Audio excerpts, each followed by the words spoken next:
Ya, selamat malam. Kami di sini ingin mewawancarai Abang tentang intoleransi. Sebelumnya kan di negara kita ini memiliki banyak keberagaman dari mulai suku, budaya, agama, dan ras. Nah, mungkin ada kemungkinan besar bakal terjadi yang namanya intoleransi di negara kita. Saya ingin bertanya, mungkin adakah satu kasus yang Abang ketahui tentang intoleransi? Boleh tolong diceritakan bagaimana kasusnya? Ada sih banyak ya beberapa kasus intoleransi yang terjadi di Indonesia, tapi kan karena kita berada di Sumatera Utara, jadi kasus yang paling dekat sama kita jalan ya. Di tahun 2016, kalau masih saya ingat itu ada kasus di mana seorang Tionghoa ya, dia protes terhadap suara azan karena bagi dia itu mengganggu, ya kan? Nah di sini berarti kan kita lihat ada intoleransi ya, dia tidak toleransi terhadap agama lain. Nah dia kan beragama Buddha, ya, orang Tionghoa dia. Maka akhirnya dia protes tuh marah-marah tuh sama orang yang mau sholat nih. Marah-marah, akhirnya orang Islam yang diprotes, kemudian dia nggak terima, akhirnya lapor ke polisi. Dan akhirnya si medianya akhirnya nanti kena ponis dia diponis atas ketidaksepakatannya atau ketidaksepahaman atau sikap dia sebagai warga negara yang tidak toleransi terhadap keberagaman agama. Akhirnya dia pun mendapatkan hukuman, diputuskan dalam pengadilan negeri itu dia diputus 1,5 tahun penjara. Kemudian dia mengajukan banding ke MA, tapi bandingnya itu ditolak. Dan kalau menurut saya sih nggak tahu ya, kalau saya secara hukum itu nggak tahu apakah memang ini sah atau tidak. Tapi kalau misalnya kalau sudah diputus berarti ada hukumnya, kan gitu kan? Karena di Indonesia ini nggak mungkin hukum itu dijalankan, tidak mungkin hukum itu diterapkan kalau tidak sudah tertulis kan gitu.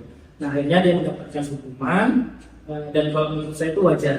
Karena kenapa ya? Namanya kita tinggal di masyarakat yang beragam ya, maka kita harus menghargailah apa yang orang lain berikan gitu, orang lain yang ada pada orang lain. Terus saya juga ingin bertanya, bagaimana sih pendapat Abang untuk cara mengatasi ataupun solusi agar tidak terjadi lagi konflik ataupun intoleransi tersebut di daerah Lampung? Kalau berbicara solusi, sebenarnya banyak ya cara-cara solusi yang yang bisa kita lakukan untuk mengatasi kasus-kasus intoleransi seperti ini. Tapi kita fokus saja di masalah tadi ya, masalah yang satu agama yang tidak cocok dengan agama lain. Tadi suara azan. Apa itu namanya? Solusi yang harus kita lakukan adalah yang pertama kita harus memahami dulu. Ya kan? Kita harus memahami bagaimana kita tinggal di suatu negara yang memang negara itu punya keberagaman. Kalau kita nggak paham tentang keberagaman, otomatis ya kita anggap orang lain semua salah.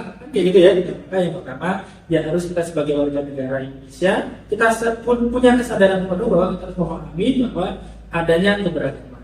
Bisa.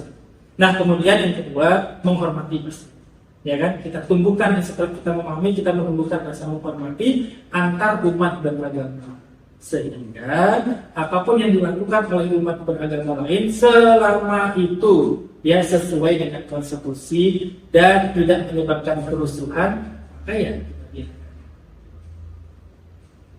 Baiklah, cuma itu saja yang ingin kami tanyakan kepada Abang. Terima kasih atas waktu yang sudah Abang lakukan.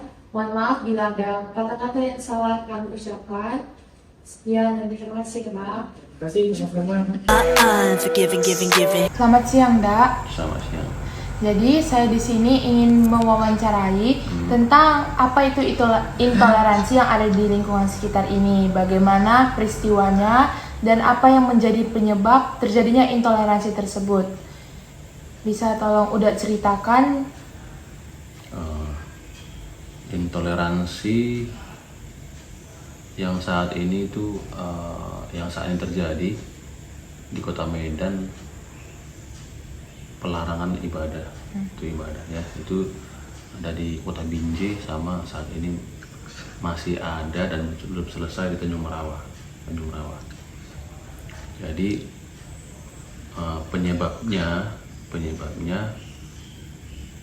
karena mereka nggak setuju ibadah itu ada di lingkungan mereka gitu, nggak setuju, dan mereka minta izin ibadah itu harus ada izinnya Jadi sebenarnya izin itu adalah dari lingkungan sekitar sebenarnya. Itu kalau nggak salah 500 keliling atau 1 kilometer keliling dari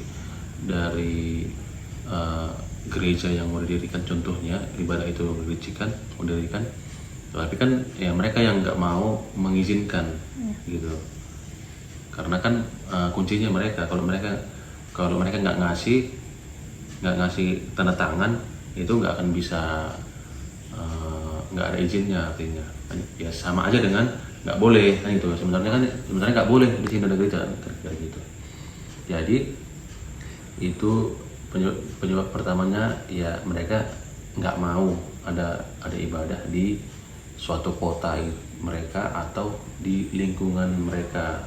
Kedua, kenapa mereka nggak mengizinkan? Kalau menurut Uda, karena pemahaman dari kepercayaan mereka gitu. Jadi itu sudah nggak sesuatu yang apalagi ya, apa namanya, nggak rahasia lagi. Jadi di luar dari mereka ini, di luar dari kelompok mereka atau di luar dari kepercayaan mereka, itu ya dianggap musuh lah, atau bahasa trennya kafir katanya kan itu. Jadi itu jadi dari apa namanya, pengajarannya gitu penyebabnya. Yang kedua, ya ketiga pastinya karena ya kurang saling menghargai antar apa namanya, beragama kan gitu. Itu aja menurutku, cuma itulah.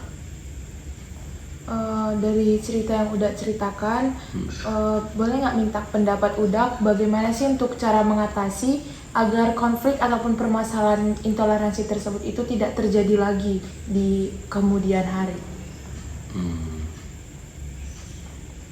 Iya, sebenarnya kan negara kita sudah ada peraturan sebenarnya menjamin setiap warga negara Indonesia dijamin kebebasan, ya kan, untuk memeluk agama apapun yang negara telah negara telah akui, gitu kan, dan bebas waktu melakukan ibadah gitu, nggak boleh ada yang melarang. Kalau ada yang melarang pasti ditangkap, itu peraturannya. Udah. Ya memang secara aktualnya belum bisa seperti itu ya, banyak faktor. Dan tadi pertanyaannya tadi, bagaimana kira-kira biar nggak terjadi lagi. Ya kalau menurut Uda sih salah satunya pasti itu peran pemimpin. Satu, pasti pemimpin negara lah, pasti presiden dong. Presiden yang terus menyuarakan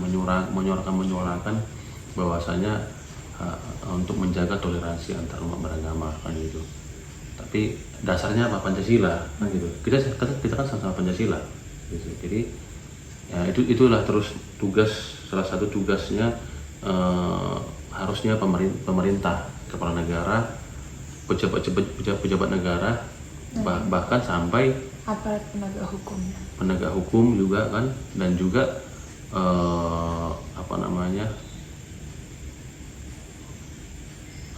pemimpin agamanya. Nah itu, jadi biar dari atas sampai ke bawah, itu jadi ya biar lama kelamaan pasti nanti masyarakat pasti ya paling tidak bisa lah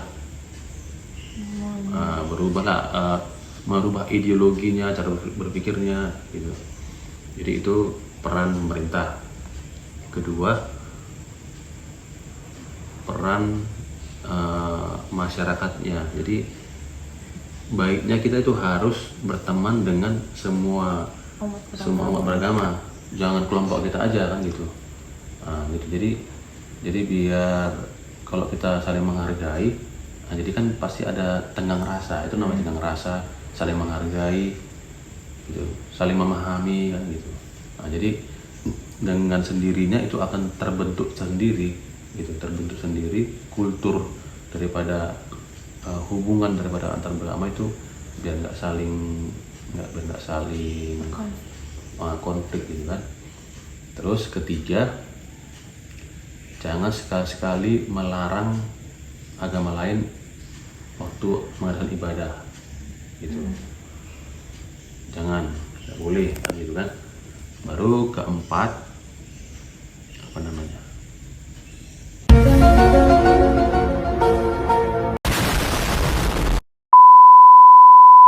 Mungkin itu pendapat dari Uda dan mungkin intoleransi yang memang udah ketahui, cuman itu yang ingin saya tanyakan tentang intoleransi. Oke. Sekian dan terima kasih. Mohon maaf bila ada kesalahan dari saya. Ya, saya juga minta maaf karena itu pendapat. Itu pendapat yang ada di lingkungan kita saat ini. Kasih ya, Dak. Selamat siang, Dak. Sama-sama. Forgiving, giving. Jadi saya pun berpesan pada kalian, apalagi kalian belum kuat. Kalau kami kuat, listing itu kuat ya. Listing, aku pernah ngarang listing, satu listing saya itu lebih kuat. Jadi kalian pun di SMA sana jangan pernah membedakan suku, agama, ras, antar pulau dosa. Mau anak siapa dia, agama siapa, kawan aja. Kawan baik, kalian jadi pionir-pionir toleransi karena founder negara kita Pak Soekarno itu betul sudah menggali Pancasila sebagus mungkin. Ya, jadi untuk kita, itu dasar kita untuk menjadi negara yang kuat dan hebat. Terima kasih.